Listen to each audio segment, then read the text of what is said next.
Ladies and gentlemen, welcome to the Business Brew. I am your host, Bill Brewster. Thank you as always for joining. This episode features Corey Hoffstein. He returns to discuss his return-stacked ETF products. You can find him at returnstackedetfs.com. You can also listen to his podcast, Flirting with Models. It is arguably the podcast with the best, I'm going to refer to it as album art in the game. And you can find him on Twitter at Hoffstein. So I think you're going to enjoy this conversation. I enjoyed this conversation. I am on a somewhat exploratory mission to find interesting ETFs to highlight. So that's what we're doing here. And I hope that you learn a thing or two and enjoy listening to Corey and I chop it up. This episode is sponsored by Daloopa. Daloopa is founded by a former hedge fund analyst to bring simplicity into the investment process. Daloopa offers an AI-driven single source for all company-reported data and allows for investment teams to make the most informed decisions in the shortest amount of time. Daloopa scales the velocity of an investment team's idea generation. Analysts spend less time locating and manually inputting meaningful disclosures into Excel and more time synthesizing in the minutes after the print. Daloopa captures data from all company-reported sources, including from footnotes, MD&As, and investor presentations. Daloopa's data sheets include GAAP to non-GAAP adjustments, guidance, and all company-specific KPIs. Each data point is auditable to the source for easy verification and accuracy. Daloopa's Excel plugin can also update your existing models for the latest quarter in just a single click. Bulge bracket banks and major multi-managers are trusting Daloopa for their use in initiating coverage, building and maintaining industry dashboards, and keeping their models up to date. Visit daloopa.com/businessbrew to create a free account and learn more about how Daloopa can increase your team's speed to differentiated insight. As always, nothing in this show is financial advice. Please consult an investment advisor before making investment decisions. Everything in this show is for entertainment purposes and educational purposes, and do your own due diligence.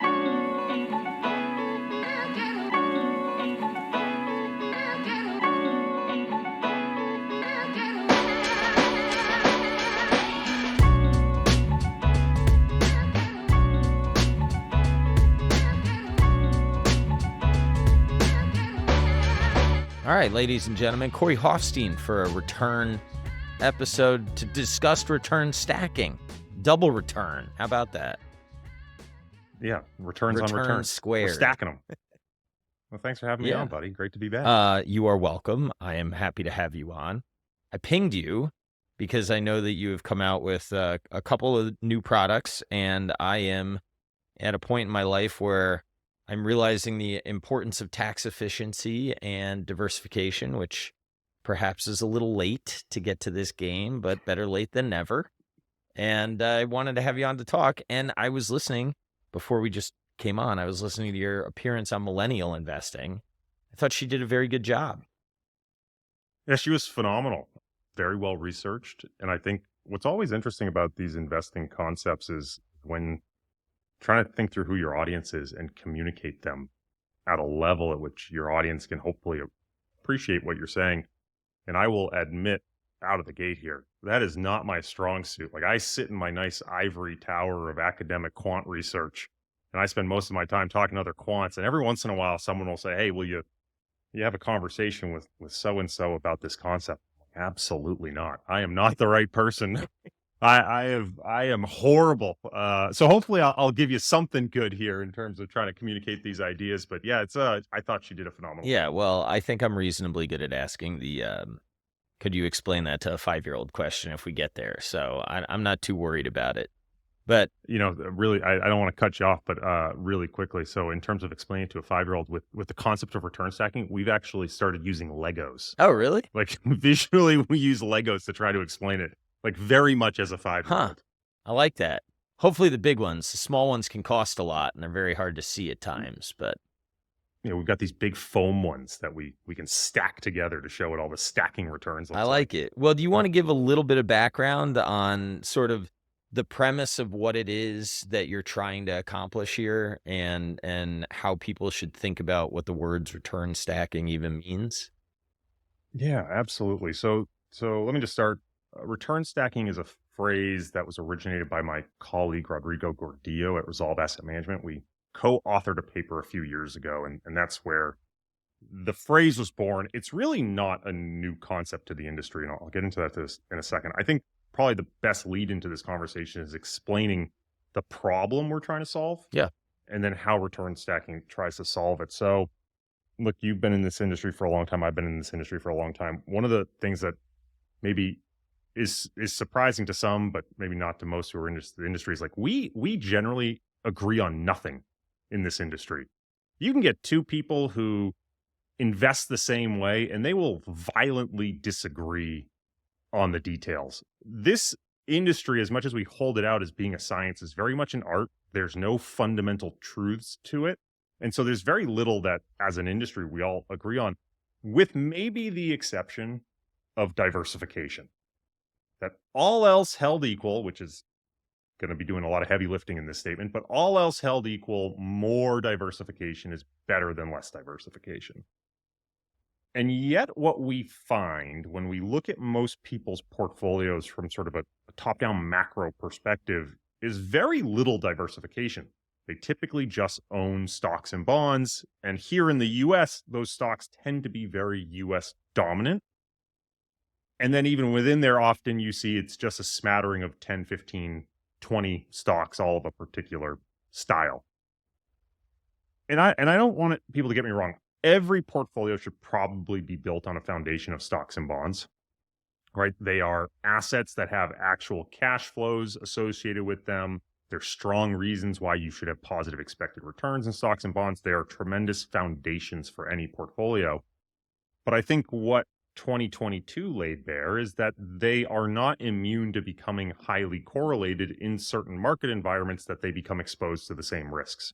So, for example, if you look back well before the 1990s, what you'll see is positive correlation between stocks and bonds, largely due to the risks of things like inflation shocks. And so this question comes up which is, if everyone agrees diversification is good, why don't we see more diversification in portfolios outside of stocks and bonds?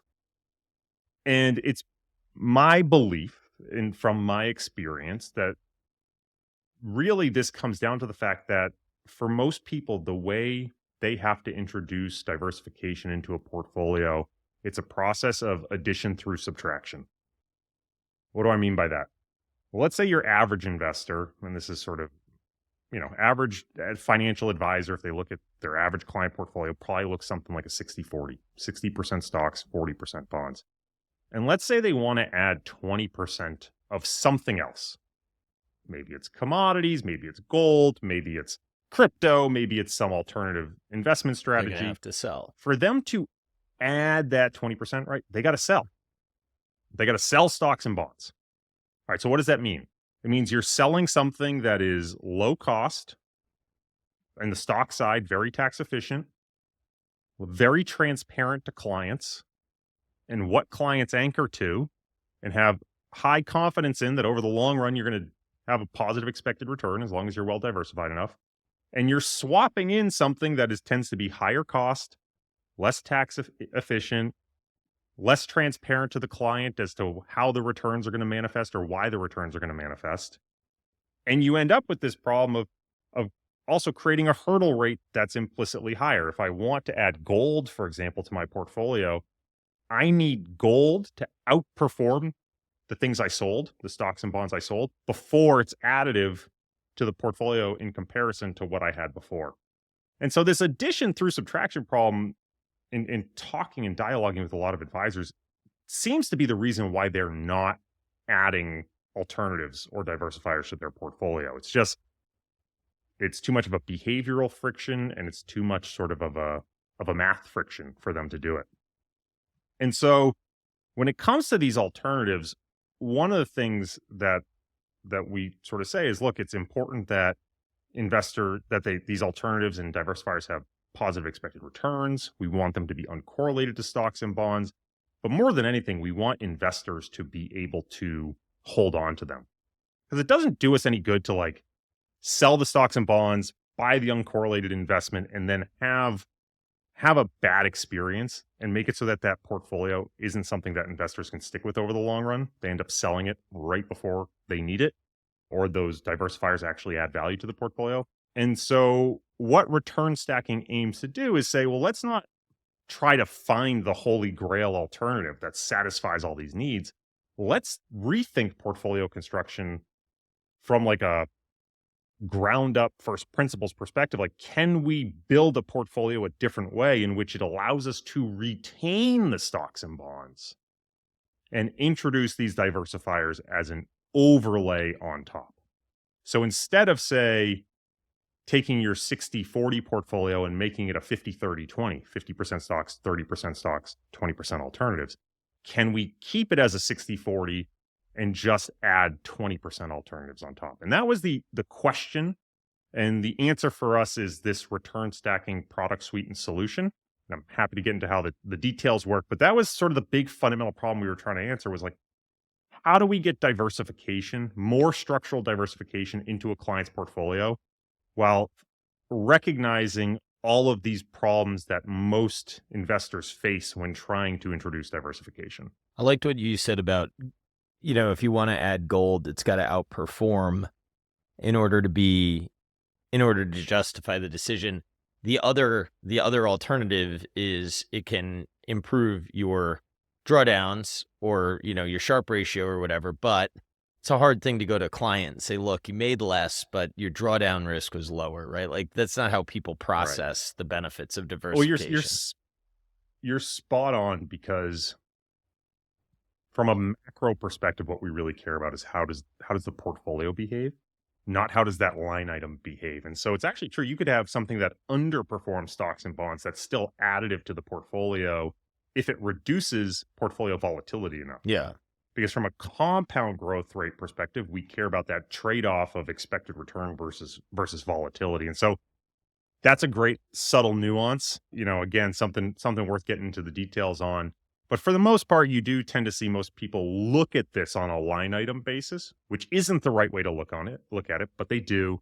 And again, you need that, whatever you're adding, to outperform the thing you're selling for most people to behaviorally stick with it. Well, and especially after such a long bull market, right? I mean, it's hard to even I feel like, and maybe I'm wrong, but I feel like even after 2022, I mean, we've still had a long run of a bull, and I'm not sure that people are really like worried about how does something perform in a downside scenario. My perception of reality is that people are still looking at the next leg up instead of maybe thinking about what maybe the next decade's choppy, or God forbid it's down or something like that. I don't know that we're there yet.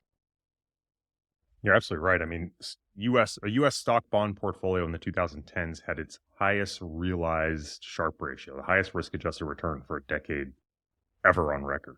Yeah. Right. And so you come out of that period and you go, well, it's no wonder that most people have sort of ended up conforming into that position, because this business is competitive. And if you're a financial advisor competing against other financial advisors, one of the things you're competing on is performance. And so sort of just from a evolutionary competitive perspective, everyone gets competed into that best performing portfolio, but that doesn't mean it's going to be the one that's resilient for the next decade. Certainly it wasn't from 2000 to 2010. Yeah. What was it from 2000 to 2010? I mean, obviously it depends when you start, right? But I mean, if you start like 12/31/1999 to 12/31/2009, stocks, especially on a real return basis, were slightly negative, I believe. Right, so you'd a lost decade for stocks with a tremendous amount of volatility. Yeah, you had two busts. And I'm gonna when I say stocks here, I'm gonna just say U.S. total market. I'm not gonna, it is what it is. Bonds did pretty well over that period, but that 60-40 on a real return basis, I don't think eked out a more than 100 or 200 basis points on a real return basis. Yeah, that's a lot of all to live through for not much return. It is.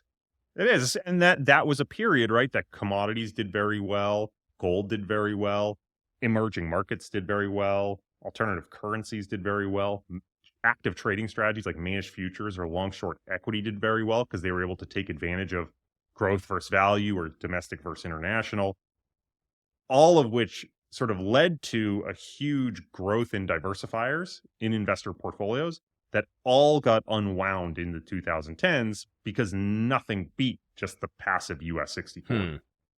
Do you mind explaining what managed futures are for those that don't know? Oh, so managed futures are an active trading strategy. You can think of this as sort of a hedge fund strategy. There are these things called futures contracts that trade around the globe.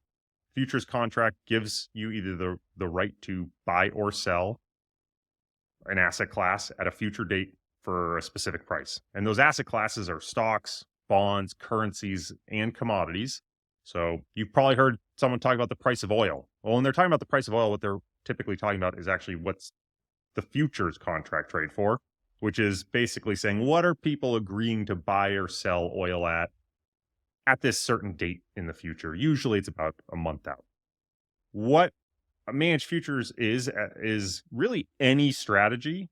It's an umbrella term for any strategy that trades these contracts. And you can go long or short them. So you can profit from the price of an asset going up, but you can also profit from the price of an asset going down. You can trade them against each other. So profit from an increasing spread of prices between assets or a decreasing spread in prices between assets. You can trade different calendar terms. So I might, for example, bet that current cocoa prices are going to stay low, but future cocoa prices are going to be high. So there's a lot of flexibility in the types of strategies you can build. The most popular strategy by far and away is something called trend following. And trend following, you basically say when the price is going up, you think it's going to keep going up. And so you buy and you go long and try to profit from the price continuing to go up. And when the price of an asset is going down, you're going to sell the futures contract and try to profit from the continuation of price going down. And you will do this across dozens and dozens, if not some firms do it across hundreds of futures contracts. The major futures contracts being probably the ones people have heard of, right? All your major equity indices, so S&P 500, NASDAQ. You've got your major currencies, euro, yen, Canadian dollar, Australian dollar. You've got your major bonds, so the euro bond.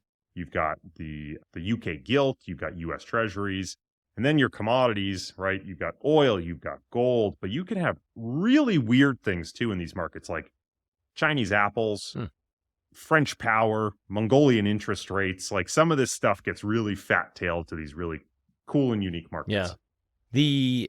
The book, I forget what it's exactly called, but it's about the turtle traders. That's where I first learned about the CTAs. Yeah, famous example of people who are applying very systematic trend following rules. And trend following goes back to the 1970s. And one of the things you find with trend following is it adheres to that let your winners run and cut your losers short rule. And so when you look at the return profile of trend followers, because they're trading all of these markets and they're doing this concept of letting the winners run and cutting their losers short, they tend to have a very skewed return profile. Returns tend to be small and their winners tend to be really big. And so they tend to go through these periods of like no return choppiness, small drawdowns, and then you get a big explosive move. And then you get choppy, no return, and then you get a big explosive move. And so trend following did really well during the commodity run in the early 2000s. And then in the 2010s,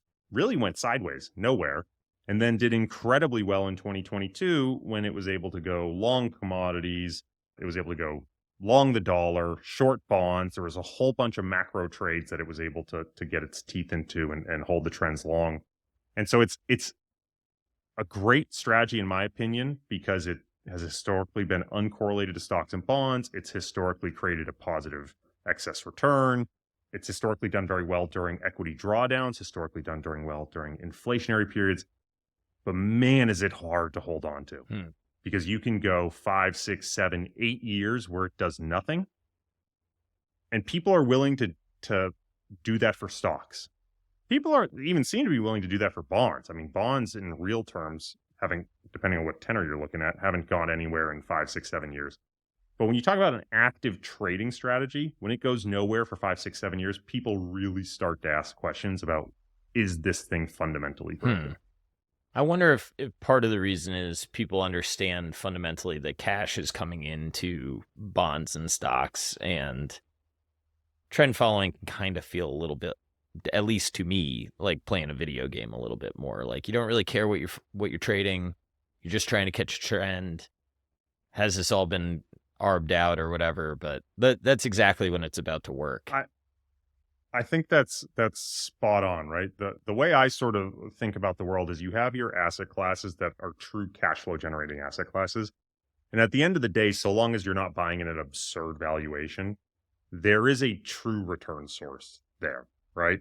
With equities, you should be there's dividends and buybacks and a claim value, right? That equity truly has on a business. It should be worth something. And there's a cash flow generating business underneath.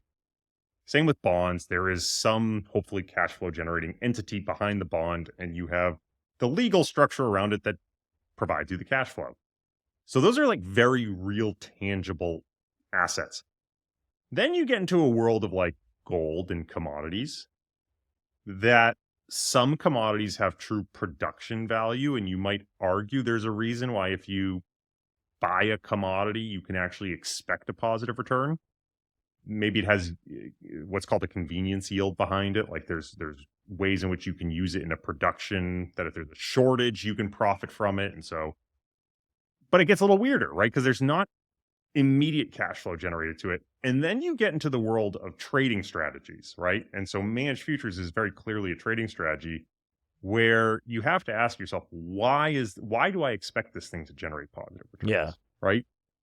Is it a risk premium or am I taking advantage of other traders? And I'll give an example, sort of a risk premium, like merger arbitrage, right? When one company agrees to buy another, the price of the company they're agreeing to buy often jumps up towards that price that they agreed to buy at. But it doesn't get all the way there. So let's say company A is going to buy company B for $20. Company B might only trade up to 19. And there's $1 there that represents the market's perception of risk that that deal is not going to close. Well, what some people will do is they'll short sell the buyer, buy the company that's getting acquired, and try to capture that little bit. Or they might sort of buy a diversified set of companies getting acquired and sell the market. There's a couple of ways to implement this, but they're literally just sitting there and waiting for that dollar to compress out of the price for the deal to close. That, in my opinion, is a risk premium because they're earning that return, that little extra dollar, for the fact that deal could fall apart and the company could drop back to whatever price it was trading at prior to the acquisition. So you can argue you are getting paid for providing a service to the market by being willing to bear risk. That trading strategy to me is a lot more sustainable over the long run. You're not going to partake in it unless you think the juice is worth the squeeze. There needs to be enough risk premium there for you to take the risk. Other trading strategies don't necessarily have a clear risk premium. Managed futures, why is me buying wheat when it's going up, expecting wheat to keep going up? Like what risk premium am I earning there? Yeah. It's harder. There's a lot more behavioral explanations about people not pricing things correctly and not like market prices not adapting efficiently. That explains it. Some people have tried to argue you're providing a liquidity service to the market, and particularly in commodities to producers and hedgers, and there's a risk premium there. But that's not necessarily going to be true in something like currencies or bonds or equities. And so it's a much harder one from a confidence perspective to say, like, this thing can't get arbed away by other parties playing in these markets. Yeah. All right. So I'm going to put a pin in that thought, and then we're going to come back to that. Do you mind going into the products that you have come up with and what you are trying to offer the market with your return stack products? Because you have a bond and a stock one, correct? Yeah, so we have 3 ETFs that we've come to market with. Okay.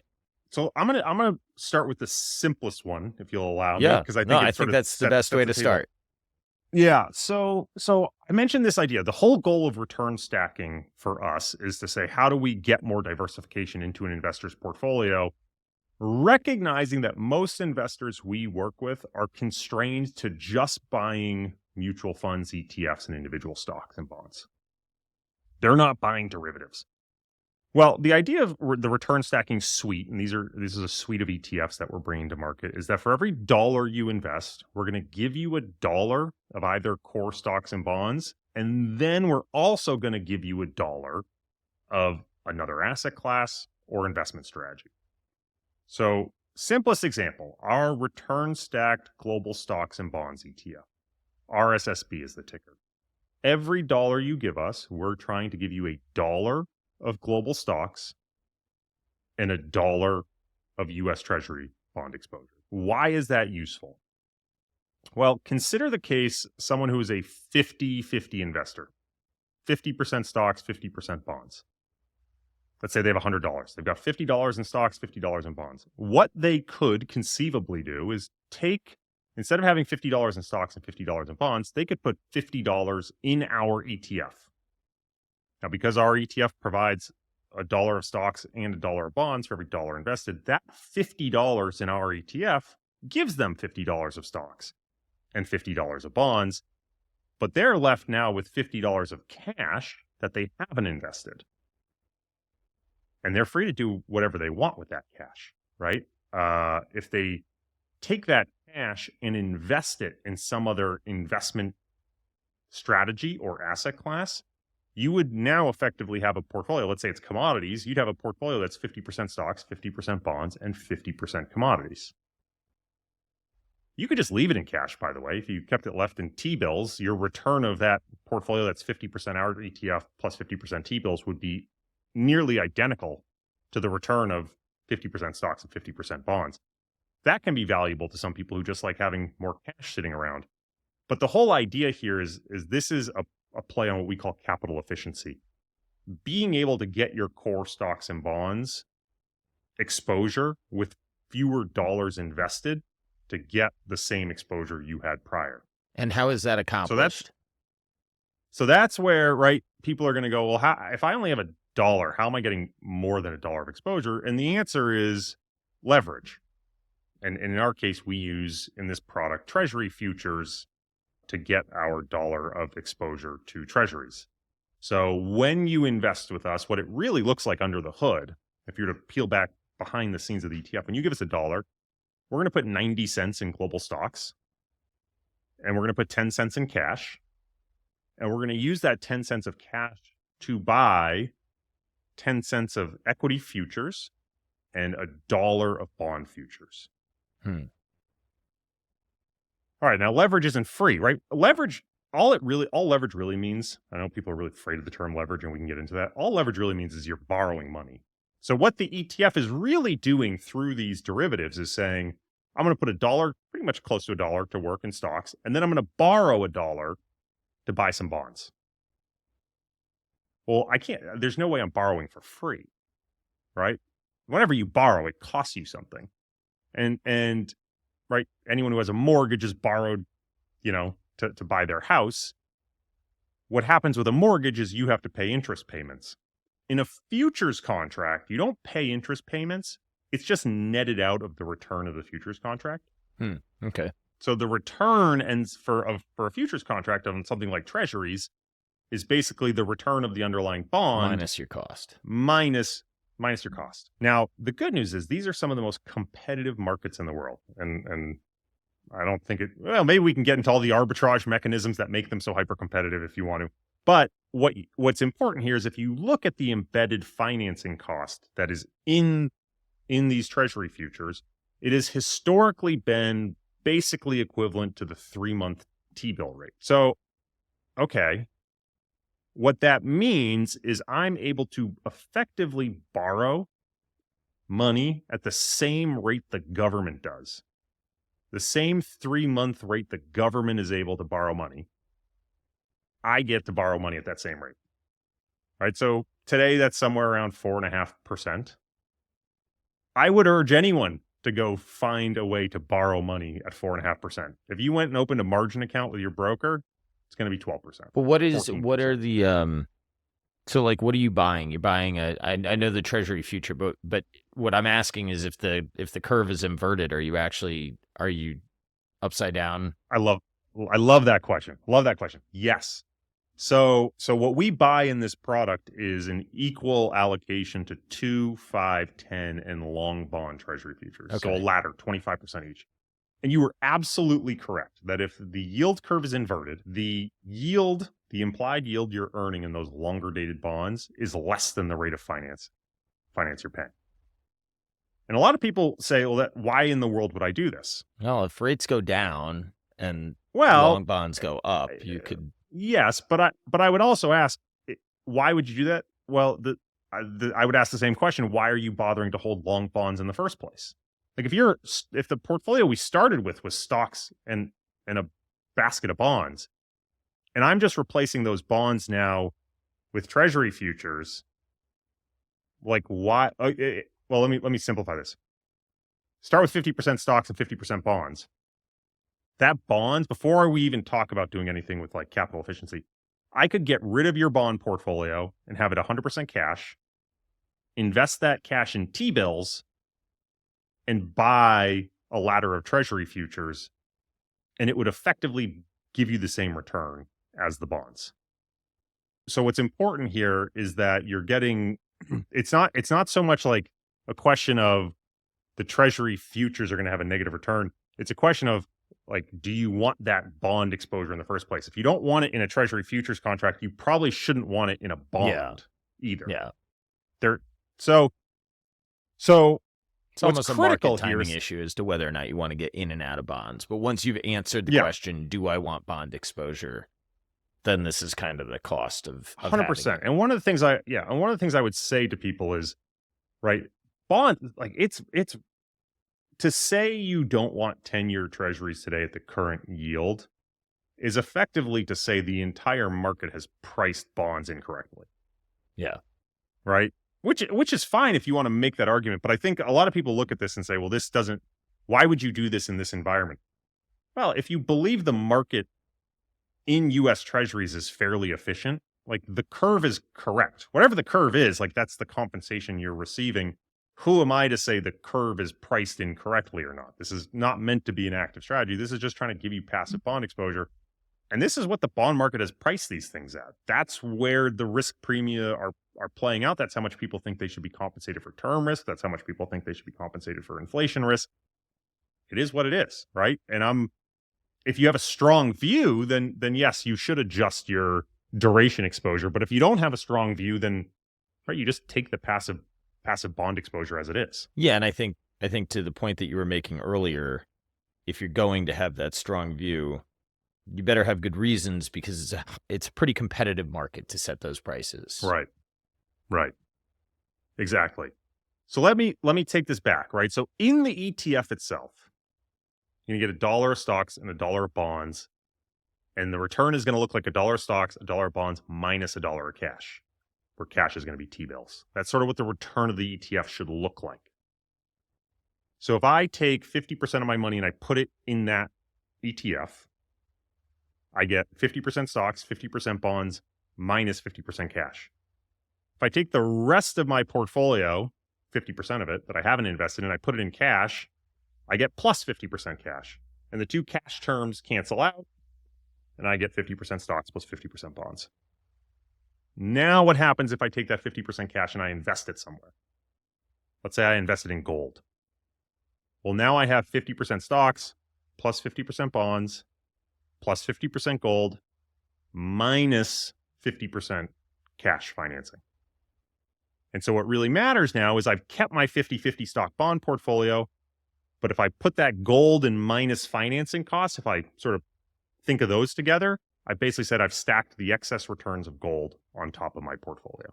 And what I would be paying you for is the only way that I could go about doing that, at least like in my brain, right, is I either take out a mortgage on my house, get some sort of margin debt on my portfolio, whatever it is. So basically, you believe that you're offering a more advantaged borrowing cost, and I don't have to manage all this stuff.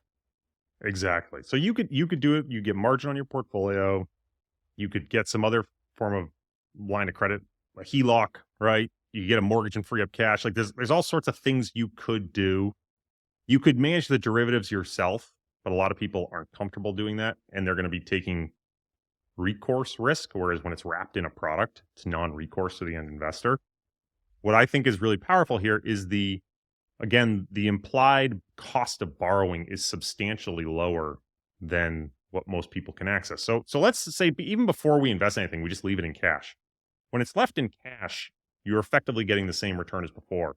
But let's say all of a sudden you need to use that cash for something. You are now effectively borrowing from yourself at a rate equal to the 3-year treasury yield.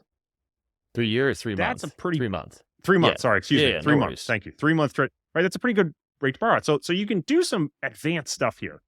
And then we're gonna dive in the deep end really quickly.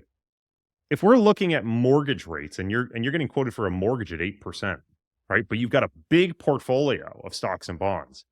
One of the things you could do is you could replace a huge part of that portfolio with a more capital efficient solution, take that freed up cash and have a bigger down payment on your home. And what you've effectively done is you've swapped that 8% mortgage for the borrowing rate, the floating borrowing rate of those 3-month treasuries. All right. So that's, it requires having enough money, but that's sort of, you can start to make these trade-offs. That's deep end. Less deep end is, all right, we're not going to keep 50% cash around. Maybe we keep 5% cash around. And for people who have private investments that have capital calls, great. You can tap into that cash for the capital calls and then rebalance your portfolio back to cash when the time is appropriate. I work with advisors who talk about they had set up home equity lines of credit for their clients pre-2008, just so that they didn't have to make withdrawals from their portfolios when they're down 50%. The whole idea is, hey, we think the market's going to bounce back. Let's borrow using our house as collateral to make, withdrawals in retirement over that period so that we can avoid the volatility that happens with stocks, right? We care about the fundamentals, but we don't want to be making withdrawals when stocks are down 50%. Well, guess what happened in 2008? Their home equity lines of credit got shut down on them. No, it would have been better is if you just have this product and you have it as part of your portfolio and there's 5 or 10% just sitting in cash. Now you can borrow from yourself and no one can take that away from you, right? And again, it's that floating 3-month T-bill rate. So you don't even need to use capital efficiency to add alternatives. You can actually use capital efficiency just as a tool for borrowing cash, which I think is a pretty cool utility. And then maybe one of the things you borrow cash for is to invest in some diversifier on your portfolio that allows you to add an additional alternative, hopefully diversifying return stream to your core stocks and bonds. And in your products, and please correct me if I'm wrong, but I think you have a managed futures overlay on them, yes. Correct? Yeah. So this product, RSSB, is just the stocks and bonds. And this is our choose your own adventure product, right? You have other alternatives you like commodities, you like gold, you like some hedge fund that we don't have access to. This allows you to free up the capital and effectively layer that exposure on top of your existing stock and bond paper. We also offer what we'll call prepackaged alternatives. So we have what's called our return stacked US bonds and managed futures, RSBT, and our return stacked US stocks and managed futures, RSST. And the idea there is in RSBT, bonds and managed futures, every dollar you give us, we're going to try to give you $1 of core bonds plus $1 of a managed futures strategy. And then in RSST, for every dollar you give us, we're going to try to give you $1 of US stocks plus $1 of managed futures. And the idea, and these are sort of sister strategies, but the idea here is simple. Like if you have a stock bond portfolio and you want to add managed futures as an overlay, you can sell some bonds and buy some RSBT and you get your bonds back and the managed futures get layered on top. Or you could sell some US stocks, buy some RSST, and you get your stock beta back and the managed futures strategy layered on top. If I want to do a 60-40, basically I want 60-40 bonds, but I want your managed futures idea on top of it, would 60-40, would that work? If I just split it between RSST and what I'm sorry, I don't know. So at the most tickers, extreme, the most extreme, right? You could buy 60% RSST, 40% RSBT. And what that would give you is a 60% stocks, 40% bonds 100% managed futures. Okay. So you have a 200% leverage. Yeah. What's more realistic, right, is you have someone who's 60-40 and they sell 10% of their stocks and they sell 10% of their bonds and they buy 10% of RSST, 10% of RSBT, and that keeps them at a 60-40 and puts a 20% overlay of managed futures That on makes their sense. portfolio. That makes sense. So again, it's very much choose your own adventure in terms of sizing. I personally, like in my own personal account, have leverage up towards the 35% with managed futures. I have core stocks, core bonds, managed futures.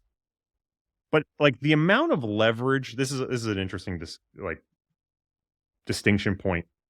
The amount of leverage that's appropriate is very much tied to the risk of whatever you're layering on top, right? So what do I Said mean by that? differently, you want it to be uncorrelated. Well, you want it to be uncorrelated, but you also have to be sensitive to like how volatile it is. Yeah. Right. Yeah. If the thing I layer on top is commodities, right, that have a vol of 20%, well, I might only want to put 10% on top. Like, or else, like if I talk about putting 100% on top, like that's going to really crank up my portfolio vol in a way I might be uncomfortable with. But something But like what if I'm managed stacking? futures has a return profile characterized by quick cuts of losses with potential big runs. So Yep. you maybe Yep. are So more comfortable. you might be a little bit more inclined to have a bigger slug of that. But what if I said I'm just going to stack short-term corporate bonds? I'm going to take a little bit more duration risk and a little bit more credit risk, right? That I think is going to outperform cash. Like, but in terms of like, if you look at the return profile of short-term corporate bonds minus 3-month T-bills, like that's not a very volatile return stream. I might be totally fine adding 100% of that on top of my portfolio, right? And so to that point, you need to be thoughtful when you think about how much you're stacking. You want to think about how uncorrelated is it to what I already have, right? The risk with short-term corporate bonds is probably decently correlated to equities in a drawdown. So how much is, what's it going to do when my stuff I already own is at risk? But two, how volatile is it? The more volatile it is, you probably want a smaller stack. And maybe you do this outside the products, but within the products, I mean, do you skew in the bond product more towards investment grade because it doesn't bounce around as much potentially, or Yeah. like, how do you think about that? So our goal with the base of the stack, right? So we sort of think of like, what's the base? What are we stacking on top? In the case of, say, our bonds plus managed futures, the bonds we're trying to just make them as core beta as possible. And when we look at institutional mandates, what is beta in the bond space? It's the Bloomberg Barclays US Ag, right? It's just pretty much everything. That's going to be dominated by mortgage back. It's going to be dominated by treasury. It is going to have some corporates, but Oh, you're okay. largely going to be dominated by treasuries and mortgage back. But that all said, to make the product work, we have to have cash that we can use as collateral for the managed futures program. So the way that product works is if you give us $1, we'll basically put 50 cents in a core bond, a super low cost core bond ETF. We'll keep 50 cents in cash in sort of money market T-bills, and we'll use that as collateral to buy another 50 cents of a treasury futures ladder.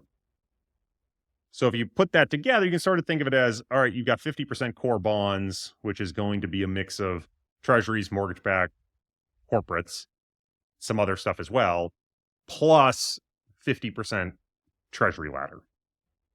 Okay, so one of the knocks that I've heard on high yield index, I know this is outside of the scope of what we're talking about, but it's just the thought I have, is that it's like market cap weighted. And when you get market cap weighted in bonds, you tend to skew towards lower credit quality companies. Is that a concern, or is it less of a concern just because if you weight it against like treasuries and mortgage backed, it's not like that big of a overall part of the index? Yeah, so there's really 2 points here. So I'll address the index problem first, which is, yeah, within the index itself, actually, there's an argument that it's become overweight treasuries and mortgage backed. And one of the things I think it was even John Bogle said, people might consider pairing that passive market with more financials. Huh. That there's actually not enough corporates in the index anymore. And so you might consider pairing it with an explicitly corporate bond fund if you want some of that credit Interesting. premium. That point about the way these are constructed, right? So in equities, when you talk about a passive index, it's market cap weighted based on the market cap of these companies. In bonds, it's issuance weighted. Yeah. So the company that has the largest bond issuance, those bonds are basically, the largest part of the market. And so hence treasuries and mortgages are the biggest part of the core US market now. I guess my counter argument would be, well, the market accepted those bonds. Like, it's not like a company can just say, I'm issuing a bond and just dump it on the market. Yeah. Like, they have to be bought. Someone has to agree to buy those bonds. And so if Disney can sell all these bonds at a certain credit rating and the market eats it up, well, why is that not the appropriate amount of bonds to be out there? I don't know. There's not, it's a tough one. I don't necessarily, I'm not sure I agree with the fact that it's always like the worst credit companies that have the highest amount. I don't think that's necessarily true, but this issuance weighting is sort of weird with the idea of like the companies with the most debt have the highest weight. And is that what you want? I don't know. I mean, maybe it's very efficient use of debt. Like if Disney can get a credit, a yield that is lower than US treasuries going out 30 years, like, isn't that a very efficient use of debt for them? Yes. And that I think actually corporate high yield, when I look at the companies that make up a lot of that, it's a lot of the companies that I like to study from an equity perspective. So I tend to agree with you. I guess that the worry would be sort of the serial issuers that are, it's really like kind of these zombie companies or whatever. Yeah. That the high yield especially seems to have like that the adverse selection there companies. could be a problem. But to your point, if you're Right. weighting it against treasury issuances, it's probably not a huge. Yeah, I don't think it's a huge issue in like a core US bond index. There's certainly some composition considerations in high yield, but it's one of the reasons why people tend to have the belief, and I think empirically this holds true, that bond managers are able to beat the bond benchmark a lot more easily than active equity Yeah. managers can beat the equity Yeah. benchmark. It's just the benchmarks, it's one of these like, we inherently understand they're subtly flawed, but no one's come up with a better way to do it. Yeah. Interesting. Or if they have, it hasn't really taken off. So how do you choose the managed futures manager, or are you the manager? Yeah, so our partner in this project is a firm called Resolve Asset Management, and they've been running managed futures strategies for a very long time. So we're the sub on one side of the product, and they're the sub advisor on the managed futures side of the product. And really what we wanted to do with this suite of products was try to hit the ball down the middle of the fairway for all of our investments. What does that mean? Right? When we talk about, let's say, US stocks plus managed futures, the US stocks, we're not doing anything active there. It's just S&P 500 exposure, just cheap beta, because we want to just give people the beta. We don't want them to have to say, well, I don't like the way you're picking stocks, or I don't believe in your factor tilt, whatever it is. We just want to give them the beta. We wanted to do something similar on the managed future side. Here's the problem. What is beta for managed futures? Like for an active trading strategy, how do you come up with a beta? In the institutional space, managed futures, and we focus very specifically on trend following. What most institutions would benchmark to is what's called the SocGen Trend Index. Okay. Now, the SocGen Trend Index is an index maintained by the bank SocGen. It basically gets 10 managers who have open mandates, primarily trade trend following, and are willing to report their returns, net returns, daily to SocGen. They rebalance the index in January, say who the managers are, and then track it throughout the year. And at the end of the next year, they restrike who the 10 managers are, but it's typically the 10 largest managers in the space. And in doing so, you get this sort of good cross section, because what's interesting about managed futures is it's a category that has a huge amount of return dispersion among managers. When you think of, well, again, we'll focus on trend following, where you're just trying to buy the stuff that goes up and sell the stuff that goes down. Well, what are you trading? Are you trading more commodities? Are you trading more bonds? Are you trading more currencies? Are you trading really weird alternative markets? How fast are you trading? Are these really fast trends that you're trying to pick up on, or really slow trends? How are you risk weighting these markets? How are you running with any sort of risk overlay like stop losses? All of this stuff, even though we can all generically say these managers are all trend following, leads to a tremendous amount of dispersion in their returns because there's so many degrees of freedom with how they can choose to run their strategy. And so what you find is people who really like managed futures, if they pick a particular manager, that manager could be plus or minus 10, 15, 20% versus the average manager in any given year. And so what we wanted to do is say, well, we want to deliver the average. We're not trying to say we think we have some unique alpha advantage in delivering managed futures. We just want to get something that looks like the benchmark.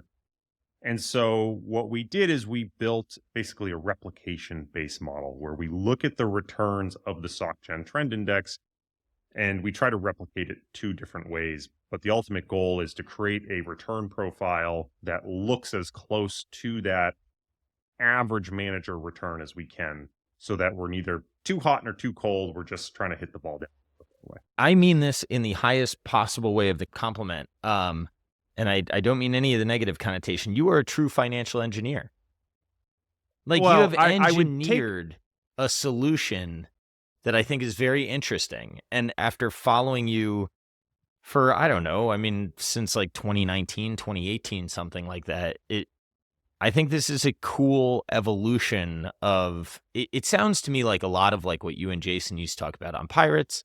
It sounds a lot about just sort of like the next iteration on how do I get capital efficient exposure in the, like, an ETF wrapper is super tax efficient. Like, it's cool. I appreciate that. I would love to take the compliment, but the reality is this is something that institutions started doing back in the 1980s. Well, you Right? brought it to So the public in a way. yeah. So like PIMCO, it's a cool story. PIMCO started doing this in the 1980s, originally with what they called their Bonds Plus program. Then they started what's called their Stocks Plus program, and it's I think it's very cool the way what they sort of figured out. Right? So here's what PIMCO looked at. PIMCO said, look, it's really hard to beat the equity market. All this evidence, even back in the 1980s, was like, PIMCO said, we can't pick stocks, but we pick bonds really well.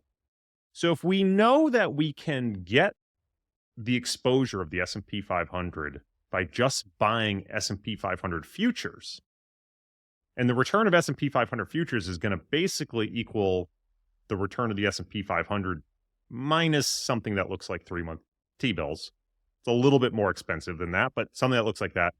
And then we can take that cash and invest it in bonds that we pick that have a little bit higher credit risk and a little bit more duration, but we think we've got a ton of alpha in bond selection. Then we basically created an equity product where the alpha of that equity product comes from bonds. Yeah. And they launched that in the 1980s, and it's called their Stocks Plus program. They've actually launched a suite of ETFs based on the concept.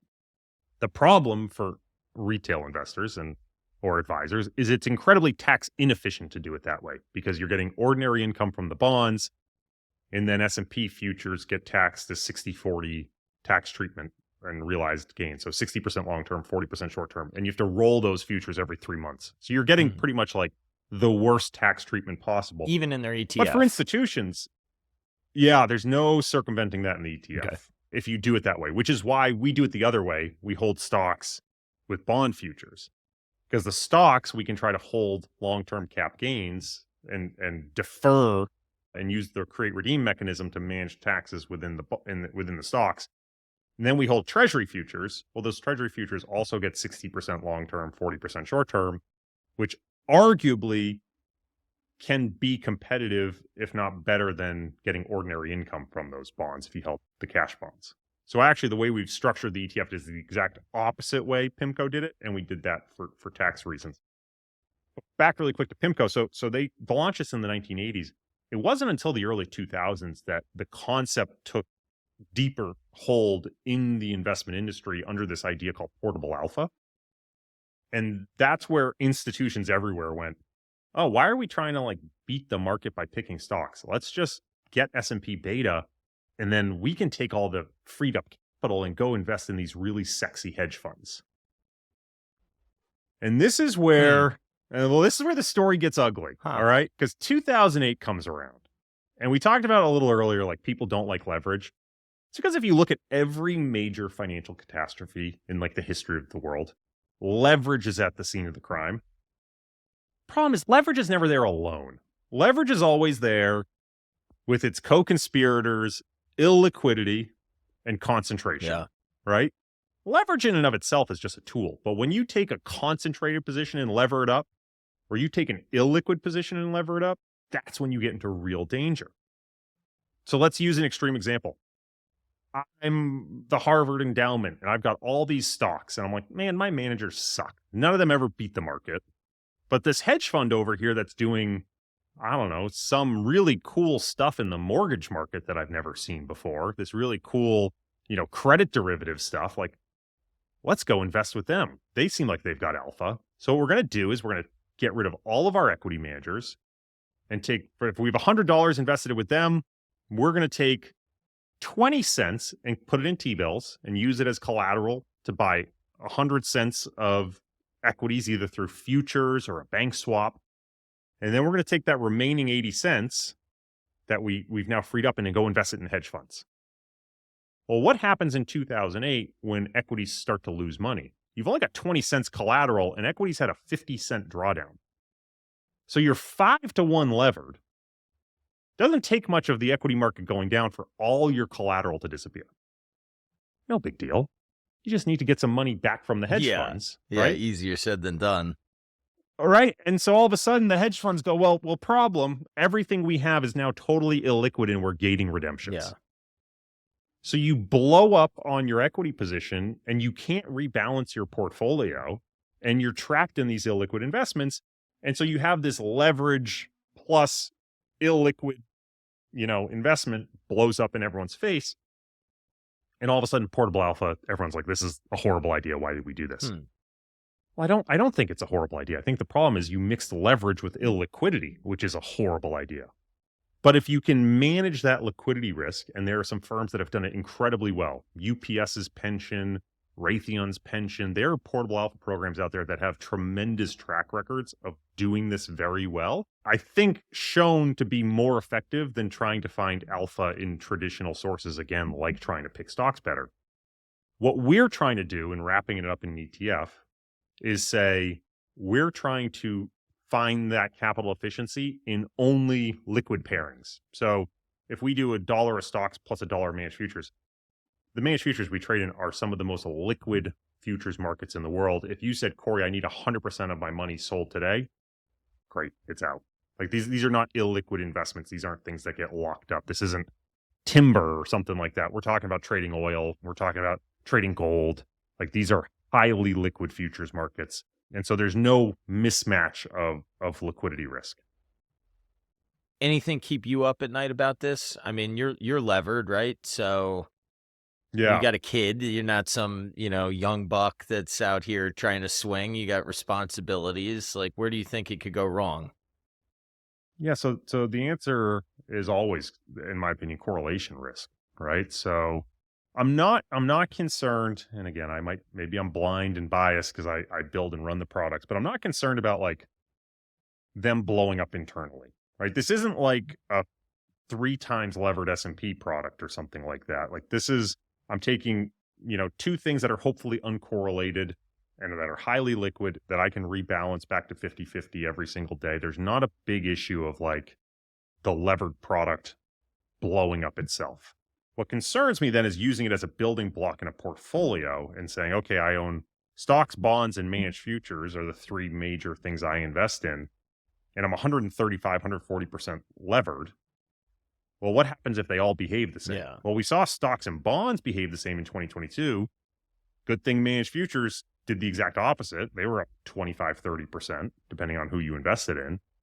But what if they were down 25, 30%? Well, I'm going to have a lot, my drawdown is going to be 33, 40% deeper than it would have been. Yeah. Or 1.3, 1.4 times deep. Yeah.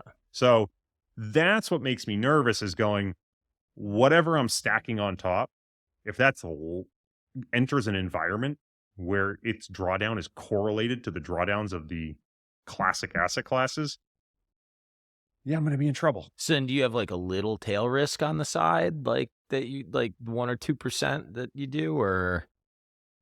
I don't. And so the way I've sort of thought about this is saying, right, again, going back to the notional leverage is less important to think about than the vol of what you're levering. So for someone my age, 36, I probably shouldn't have that much in bonds. Like I've got a long enough lifespan here. I should probably, well, career risk aside, I should probably have more of my net worth tied up in equities and longer duration investments. But what I do is I try to find the right mix of stocks, bonds, and managed futures that unlevered would be way too low vol for me. Mhm.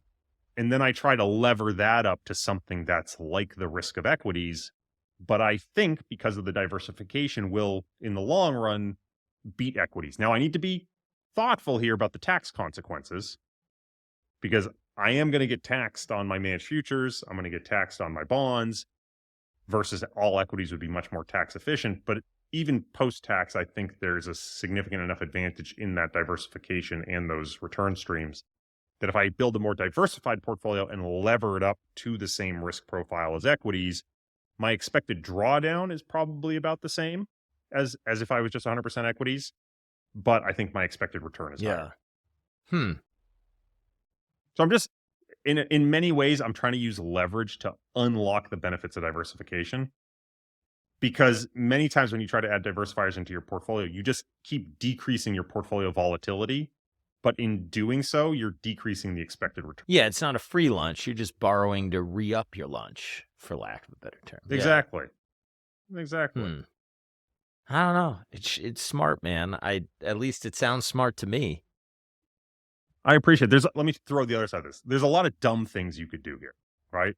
So let's say I said to you, take your stock and bond portfolio and replace it with RSSB, and you take your freed up capital and buy, I don't know, 3 times levered junior gold miners. Like, Well, yeah. like that's probably a horrible idea, Yeah. right? So you get 50% stocks, 50% bonds, and 150% junior gold miners. Like, that's not a good use of capital efficiency in my mind. So they are tools that have to be used responsibly, but I think they're tools that unlock a new paradigm of portfolio construction for people who weren't going to be able to use derivatives themselves, and for whom, margin is going to be way too costly. This allows you to behave much more like an institution than has ever really been available before. Yeah. That's neat. It's the way the world should go, democratizing access to things. Well, and I think we're seeing that. I don't want to spoil anything for your listeners, but you mentioned that you're having our friend Wes Gray on coming up to talk about one of his ETFs. Am I okay to spoil this? Yeah. Can I got to give figure a out how that preview thing shot? So, works. That thing sounds really his interesting. box ETF, and right, and his box ETF is this brilliant little product that gives you a return that should be higher than T-bill, so cash T-bill return with a small premium, but without any, like, in a purely tax efficient wrapper. That's what blew my Right? mind. I heard the taxes on it, and I was like, you got to be kidding me. So it's this brilliant product, and what I think, and if I take a step back and get out of my investment hat and just think about like running an asset management company, like that product to me, so it just crossed $1 billion. And what's so cool about it, right, is you go, this isn't a strategy, like this is a product. He's wrapping up this very isolated concept. It's not something you say, oh, is he good at trading? Oh, how do you pick stocks? Like, no, he's trading box spreads in options. This is a well-documented concept. This is nothing new or innovative from that perspective. People have been doing this for a very long time. It's a well-trodden path. Like, so you don't need a back test. You don't need to wait and see the performance. Like, this is just a product. You're just packaging up this What one is it? single Is trade. it a series of calendars? I believe so. Okay. Yes. So you're trading 2 calls and 2 puts in a way that they are offsetting the deltas. Yeah. and you're left with just the expected, the cash return. But it's because of it in the options market, and Wes will be able to explain this more to you. There's a slight premium in the trade of the cash return versus if you were just to buy the T-bills themselves. And through the create redeem mechanism of the ETF, you don't like, if you were to do this in your own account, you'd have to buy and sell those options, which creates taxable gains. He can use the market maker create redeem mechanism to pass those trades out and get the next box spread in a way that doesn't create any realized taxes. It's genius. Right. So you have this product, which, by the way, if he had launched a decade ago, would be totally uninteresting. Right. But all of a sudden you've got cash rates at a very attractive level. You got it packaged in this tax efficient wrapper. Like it's super cost competitive. It's like 19.5 bips versus if I were to buy T-bills in an ETF, it's like 15 bips. Yeah. So I'm paying an extra 4.5 bips for something that I'm not going to pay taxes on the total return until I sell the ETF. Like that is a product I'll be blown away if it doesn't get to 5 billion, under the assumption rates don't go back to zero. Yeah. If rates go back to zero, no one's going to want that product. Yeah.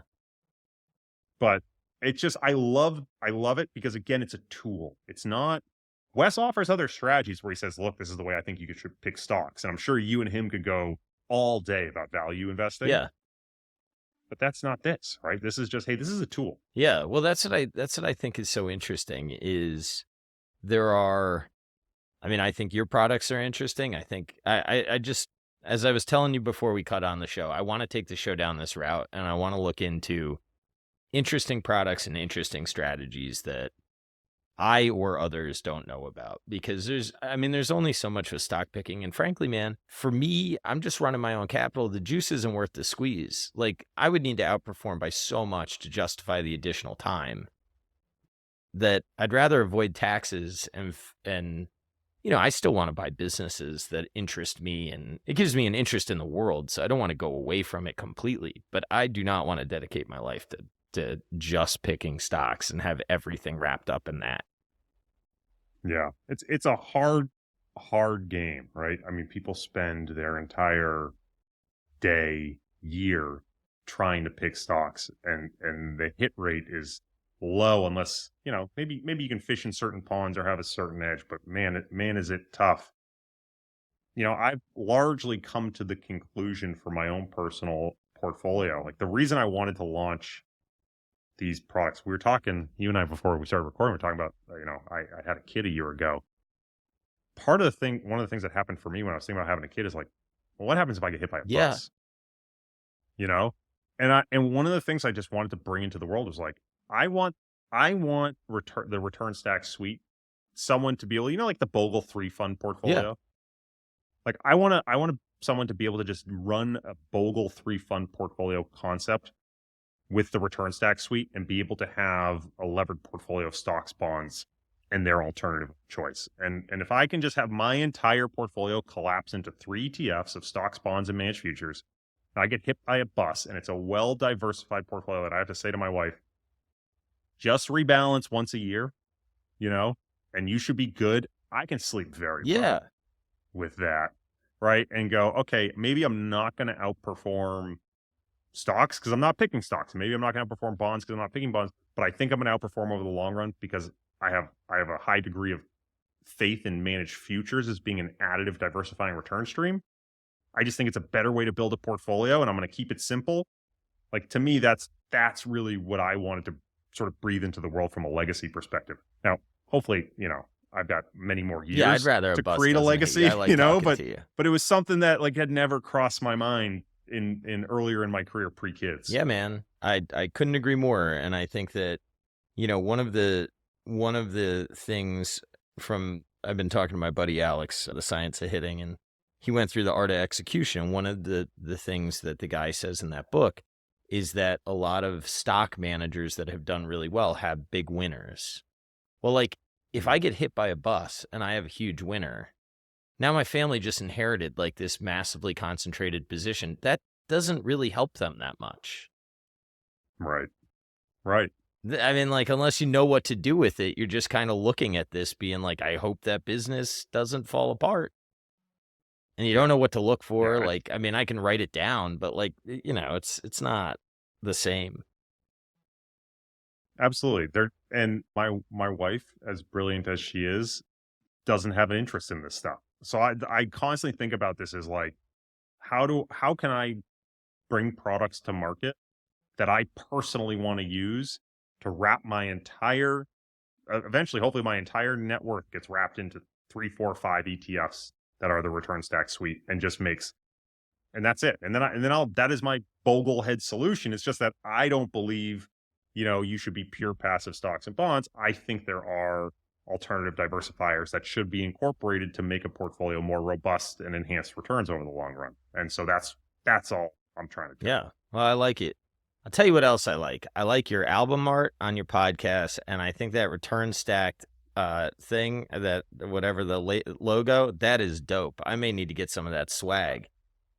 I appreciate it. We're gonna do a little bit of a swag push this year. I will tell you a very funny story about this logo, though. The return stack logo that I'm wearing.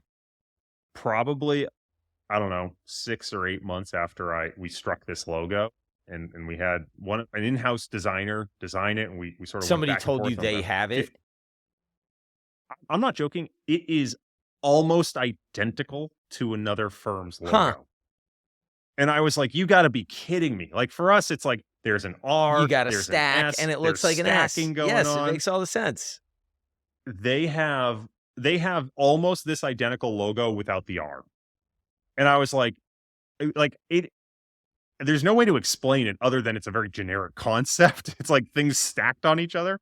But I was like, of course, of course. Now, we don't compete in the same space, but they are an asset management firm. And I was like, all right, well, let's just hope we never cross paths. I got a cease and desist for the business brew because some No, you didn't. we ended up settling it, but it's like some local, not a Rotary Club, that wouldn't be the right thing. Chamber of Commerce has like a get together that they call the business brew. I was like, I'm not competing with you. I'm a podcast. You're a chamber of commerce. Right. How did? Okay. Yeah, I think we ended up settling that they can use it in their state or something like that. I won't interfere. I don't know what it is, but I was like, yeah, whatever.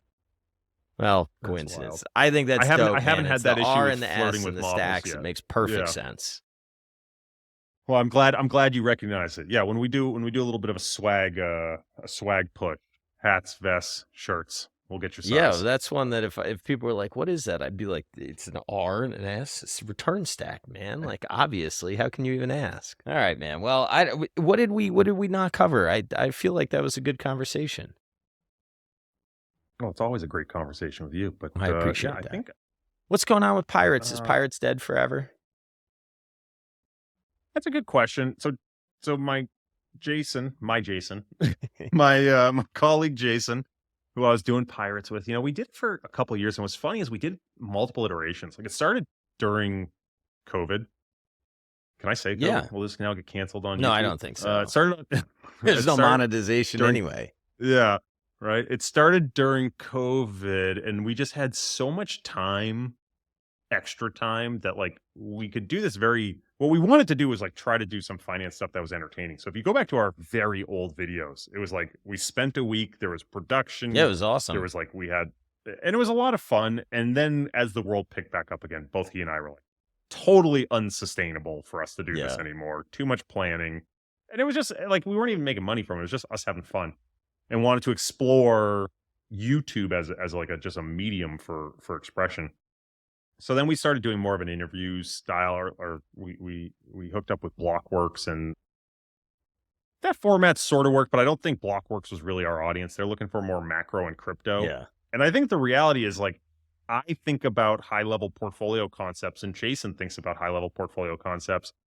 And we have like hopefully an eclectic set of interests, but it was like, I don't have a view on what the Fed's going to do. Yeah.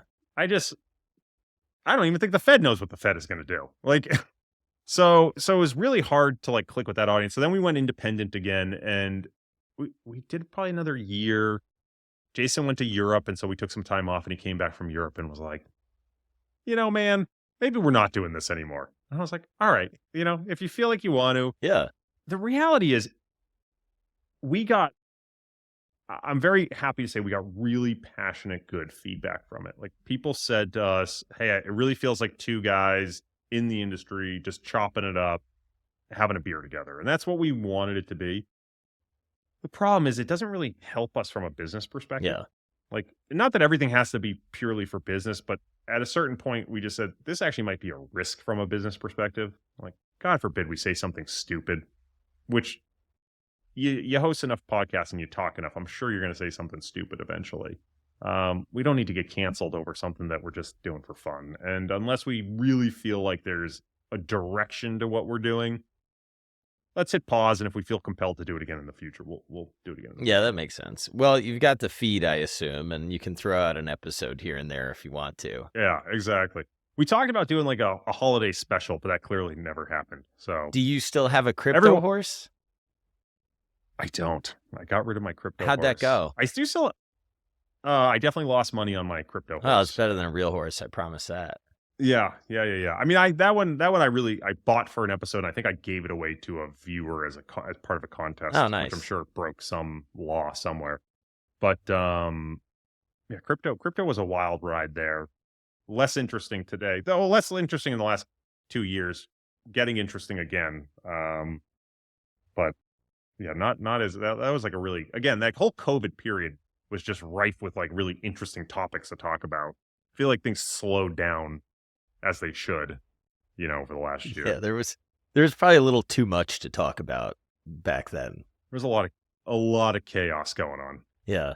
There seems to be some chaos still, but I have at least you can avoid it if you try. Back in COVID, there was chaos Yeah. everywhere.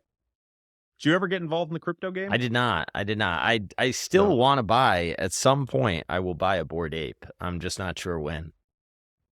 They're getting cheaper every single That's day. what I'm waiting for, man. I want to buy one for You like know? almost nothing.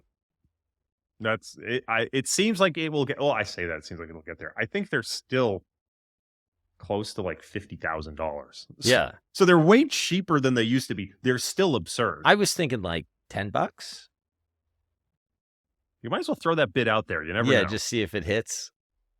You never know. It's really interesting. So I do keep up with a lot of that stuff, just like keep my finger on the pulse of the market. And I work with a crypto hedge fund in an advisory capacity, and we talk more quant strategies. But it's been interesting watching the evolution of that market where you had some very easy strategies that worked. Like the cash and carry trade was like just printing money. And then the market imploded on itself for a variety of market dynamic and just outright fraud reasons, right? And then you had the market go into like what I would call pure PvP mode, like player versus player. Like no new money was coming in. So it was all these grifts of like, can I get you to put your money in my token? And I'm pulling all the liquidity. And it was just like pure degenerate gambling for a while where like the long-term structural value of things just kept marching down. But in the meantime, something crazy would pop and everyone's just like pure gambling with each other.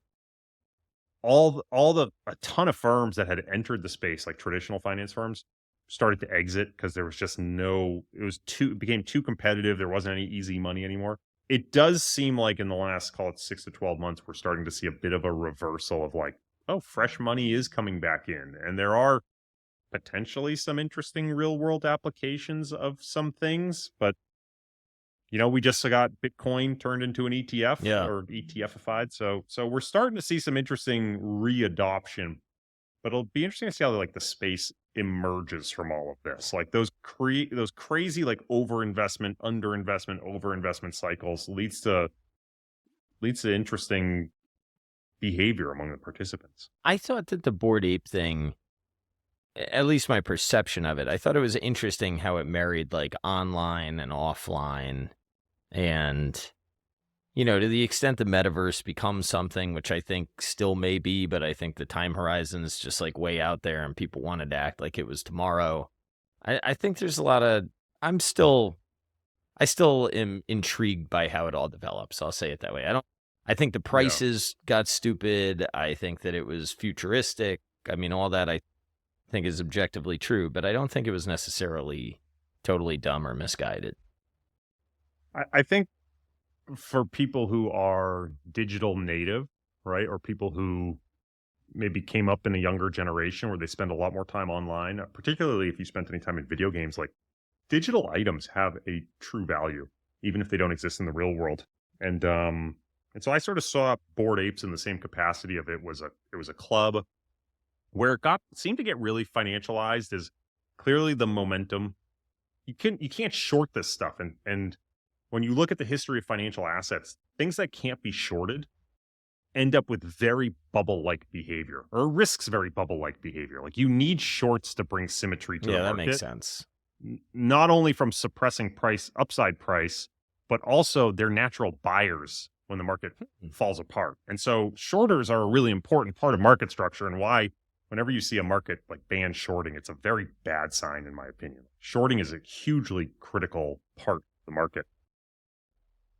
But then you got this point where, right, crypto was on a run, and by owning a Bored Ape, you were getting all these freebies. So Yuga, the company behind Bored Apes, was, okay, now you get a spin-off NFT. And now you get the second spin-off NFT. Now you get ApeCoin. Now you get land. Now you get, I mean, the amount of value, I think at peak, and I might be wrong, but if you had minted a Bored Ape, if you held that Bored Ape plus all the things that got spun out to you from owning that Bored Ape, and you never sold them, I think at peak, the total value was worth over $1 million. Wow.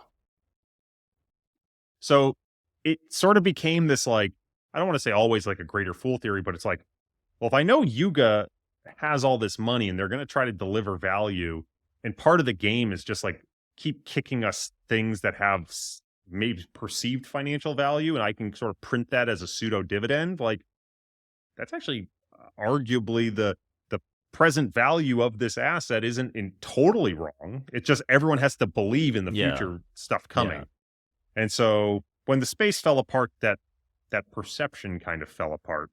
But I don't think it was irrational in a bubble for sure, but I think there are some components of it that were tied to like some speculative theory about cash flows that were coming. Yeah, and I'd like to think there's some speculative theory about where the world may be going that's not totally wrong. I just don't think it's going to happen 100%. tomorrow. Yeah, and I don't know whether it's going to happen with Bored Apes or Punks or some other NFT, or whether it's on, whether it's the Bitcoin blockchain or Ethereum or AVAX or Solana. Like so much of this is just, when it's all new, it's hard to know who the winner is going to be. Yeah. Whether there's one winner or not, Well, what was it? Is the movie Ready Player One? I think it is. I think that's the one. Which one? What? That is a movie. Yeah. I think don't they go into digital clubs that's and like the stuff metaverse like that? movie, right? Yeah.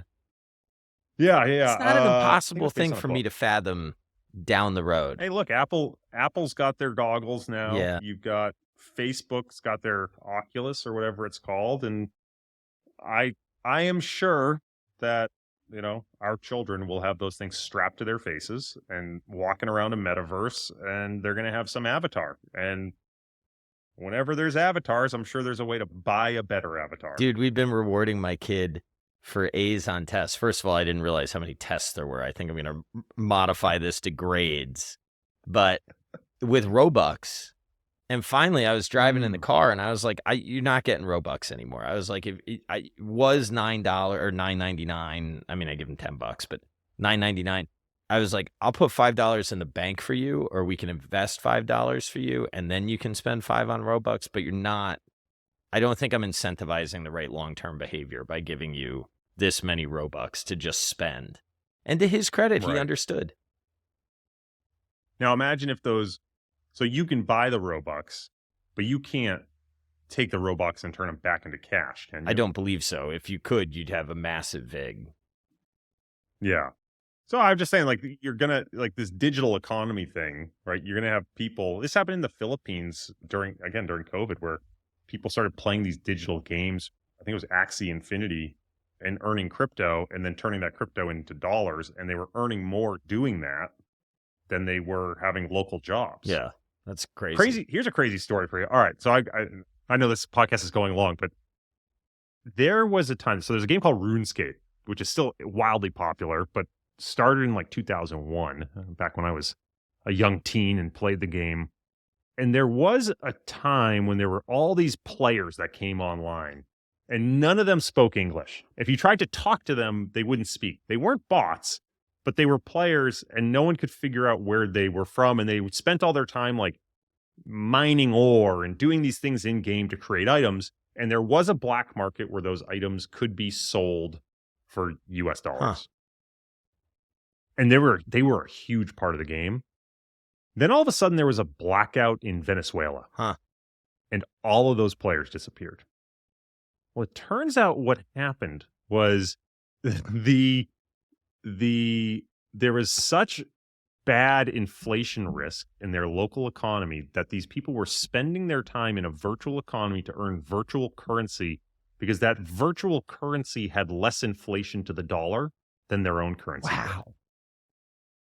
So there are these, and I know we come from a very privileged point in the US where like the dollar has been an unbelievably stable and the world reserve currency. But there are these like weird cases where you go like, it can make economic sense for someone to spend all day playing a video game, earning a digital currency because Americans are going to take their real currency and try to buy themselves an advantage on the black market from someone else doing work. Like we're basically paying them entertainment. Yeah. Right. And they're doing this service so that we can sort of jump our way up the rungs. But I love that story because it's like, it sort of talks to like how these services, we're playing for entertainment and we I don't want to spend all day mining ore. I'll buy all the ore from someone else and for them, they're earning real dollars and I'm basically paying them a service fee in US dollars all through this black market of in-game currency. Now take that and make it crypto. And you remove the black market and it is transferable. Like, why is that for me? Why is that not like, why does the crypto not have value if I'm willing? I mean, isn't this the theory, a lot of the theory behind Bitcoin? Yeah, absolutely. Like you could absolutely do it with Bitcoin. You probably, to do it with a game, you probably need something a blockchain that moves a little faster. But yeah, absolutely. Like, does Bitcoin make sense? One of the conversations we were having internally when talking about recent crypto moves was how is there a way to figure out with the Chinese stock market recently imploding, how much were people trying to get their money out of the Chinese stock market and into something more stable like Bitcoin? Yeah. Even though crypto's banned in China, right? Yeah. Is it easier for them to get into Bitcoin than into US dollars or US assets? Probably. I mean, I don't know. So I think there's a lot of fascinating international use cases that we as Americans look down upon and go like, well, what American is going to spend all day trying to earn a digital currency to sell? Like it's well below minimum wage. Well, it's well above local minimum wage, especially when you consider inflation risk for a lot of third world countries. And then Americans are basically outsourcing some sort of entertainment service. Yeah, that's right. I do not disagree with you. I like that. Anyway, crazy stuff, all of which I think, is to just say I like to keep an open mind to this weirdness because I don't think it's totally devoid of rationality. Well, I tend to agree. People can find you where? Flirting with Models is in season, is Flirting not with in Models season? is the podcast. Season 7? There you go. I say quite, I don't know. I just sort of arbitrarily, so it used to be I release seasons every summer and then I just randomly started a season this winter. Good for you. I think I'm going to just go every year as a season and I think I'll release a podcast a month. But I feel like you and I are like on the same wavelength when it comes to podcasts. It's like, we do it. We don't. Yes. All right, I'm in, I'm That's out. Right. Like, that's exactly right. So we'll I'm see. motivated So to Flirting with record. Models. I need some time off. Okay. Yeah. I'm burnt out. Oh, I'm all in. 6 episodes in 2 weeks. Like, yeah, that's right. So Flirting with Models, and then on Twitter at Hoffstein or X or whatever it's called now. Those are places. And if you're interested in any of the ETFs we talked about, returnstacketfs.com. I'll just for my compliance, say please read the prospectus. Make sure you understand the risk factors before investing in any product. All right, we'll drop the prospectus link in the show notes. Make it easy for people. Appreciate it. Yeah, that's great. All right, man. Have a good one. Thanks. Thank you for your time. Appreciate it.